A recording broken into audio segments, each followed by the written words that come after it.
Bonjour, je suis Bouneb Meriem, enseignante de mathématiques du primaire et du collège avec 8 ans d'expérience dans le domaine. Vous étiez nombreux à me demander le test de niveau de mathématiques pour le primaire et le collège, le fameux TIMSS.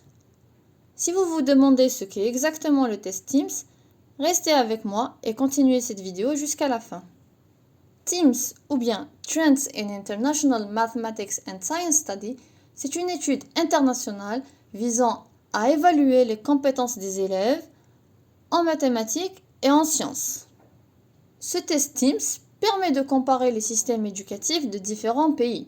Il aide à comprendre quelles pratiques pédagogiques fonctionnent bien et comment les performances des élèves peuvent être améliorées. C'est un test administré tous les 4 ans à des échantillons d'élèves de 4e année primaire, c'est-à-dire CM1, et des élèves de 8e année. Dans le programme national, c'est la 3e AM et dans le programme français, c'est la 4e. Bien entendu, chaque test est spécifique pour chaque niveau. Voici le test du primaire.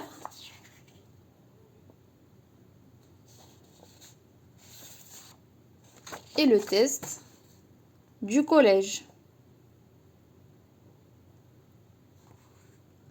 Si l'élève n'a pas encore fait sa CM1, il ne va pas passer le test TIMSS, mais plutôt un test d'entrée pour chaque niveau.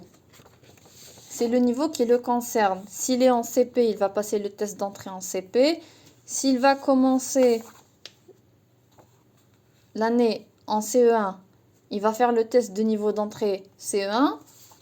Il y a celui de la classe CE2 et celui d'entrée en CM1. Quels sont les concepts mathématiques sur lesquels sont testés les élèves? En mathématiques, le TIMSS évalue 3 domaines pour le primaire et 4 domaines pour le collège. Nous avons d'abord les nombres qui couvrent 50% du sujet pour la 4e année et 30% du sujet pour la 8e année. Ce domaine couvre des sujets tels que la compréhension des nombres, l'arithmétique, les opérations et le calcul mental. Le domaine géométrie et mesure couvre 30% du sujet de la 4e année et 20% du sujet de la 8e année. Ici, les élèves démontrent leur compréhension des formes, des propriétés et des concepts tels que l'aire et le périmètre. Pour ce qui est du domaine représentation des données, il couvre 20% du sujet de la 4e année et 20% du sujet de la 8e année. Les domaines algèbre et probabilité ne concernent que la 8e année. Qu'en est-il des domaines cognitifs? Le test vise à mesurer la capacité des élèves à résoudre des problèmes mathématiques et scientifiques de manière réfléchie. TIMSS ne se limite pas à évaluer la mémorisation de faits et de formules, il cherche à évaluer la compréhension des concepts, la capacité à résoudre des problèmes du monde réel et la pensée critique en mathématiques et en sciences. Nous trouvons les domaines cognitifs suivants. Knowing, c'est-à-dire connaissance des concepts, qui représente 40% du sujet pour la 4e année et 35% du sujet pour la 8e année.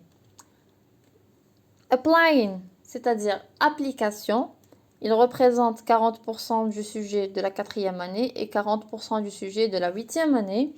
Reasoning, raisonnement, représente 20% du sujet pour la 4e année et 25% du sujet pour la 8e année. Prenons un exemple d'une copie d'un élève qui a passé le test TIMSS du collège. Les questions sont triées selon le domaine cognitif et le concept mathématique. Après correction, un pourcentage de bonnes réponses sera calculé pour chaque domaine et concept. L'élève aura son score qui le place selon le standard international. À la fin, vous recevrez un rapport des lacunes de votre enfant ainsi que les recommandations pour y remédier. Merci de partager la vidéo avec les autres parents.